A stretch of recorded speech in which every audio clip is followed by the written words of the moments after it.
Hello guys, and welcome back to another episode of PCs and EVs. As always, your host is Thomas. Today I wanted to detail the start of my second EV journey. Well, really it's going to be my girlfriend's first EV, but I wanted to go over what options we've considered, what we've decided on, and our experience so far trying to find one. So, we have considered a bunch of different options, from a standard range rear-wheel drive ioniq 5 SE, which is about $41,000 but still gets the tax credit, to a long range ioniq 5 SE, which has a 77 kilowatt hour battery compared to the 58 in the standard range one. Both of those do still get the tax credit, but the longer range one, honestly, a lot of these choices are just impractical price-wise.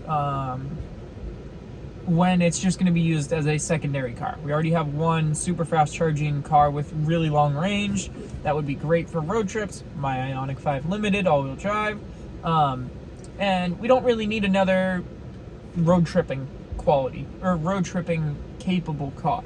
We've considered everything from the 2022 Bolts, 2023 Bolts, Nissan Leafs with the big battery pack, the ID4 Pro base model, EV6 standard range, the BZ4X as well, but honestly BZ4X not very many people should be buying because Toyota's phasing out tax credit. It's expensive, doesn't charge fast or doesn't charge well at all, can't DC fast charge on certain models below 0 degrees Celsius or 32 degrees Fahrenheit.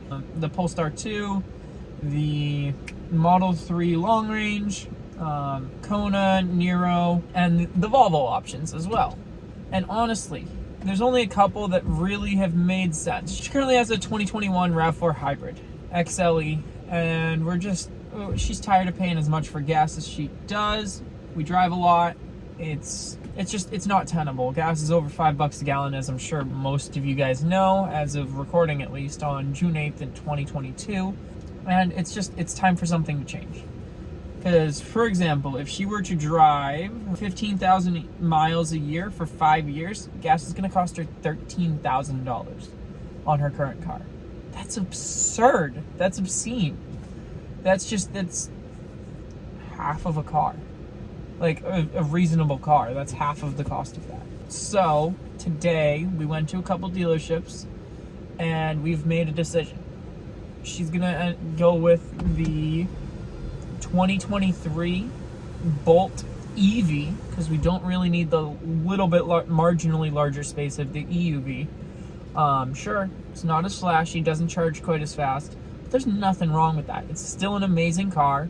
We're gonna get it in the 1LT with the driver convenience package so that it has the heated seats and heated front seats, heated steering wheel. And Chevy did recently announce a huge price drop for the 2023 model Bolts. Those vehicles are going to be, for the EUV, about $6,300 cheaper apples to apples from 2022 to 2023, and about $5,500, I believe, from EV to EV, model to model, for same trim level, same features, same everything. Today we did find a local dealer who is doing MSRP only sales. Orders open up tomorrow, so we're excited to get our name down and everything, get our order placed. I know production doesn't start until, looks like, July 29th on them at the earliest, and usually they produce the higher end ones first, which is not the end of the world.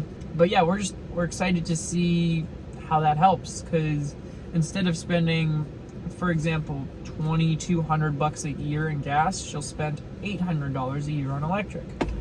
At least that's calculated with a at-home rate of 22 cents per kilowatt hour and roughly 15,000 miles worth of driving using the EPA estimated efficiency on these vehicles. It's going to be a big savings there, plus it's a cheaper overall car than her current hybrid is, which will help out there. I'm excited to get another vehicle to be able to do content on. I'm excited for her to get something that's going to save her a lot of money, and I look forward to showcasing that vehicle when it does come in with you guys. If you guys have any questions about why we may have chosen that, make sure you comment down below. As always, like, subscribe. Let me know what you guys think about the Bolt. Sure, it doesn't have a tax credit, but it can go significantly farther than a Nissan Leaf, which we don't need a road tripping car per se, but 200 miles on a battery, it's pretty good. That's pretty important, honestly. It's also now the cheapest car that's an electric car in America, even cheaper than the base model Leaf. But as I was saying, guys, make sure you guys like, comment, subscribe, and I look forward to showing this car off in future videos with you guys. All right, after talking to the girlfriend a little more, she changed her mind again. Which makes sense. I mean, she just got the car she has, but we're already looking to get rid of it, which is mostly my fault. But I think we're probably gonna end up with a Bolt EUV with leather seats and everything inside, so that she can have the ventilated seats, because a black interior is gonna get hot. And she loves the ventilated seats from my Hyundai ioniq 5. That seems to be the biggest thing there. Also, I do have an update from Electrify America from that charging debacle where it just wouldn't finish charging. And the update is that they have processed a refund to my credit card, and it may take up to 3 to 5 days to post, but I just got word back from them. So that's great. As always, guys, thanks for tuning in again to this little extended run-on segment of PCs and EVs, and have a great rest of your day, guys.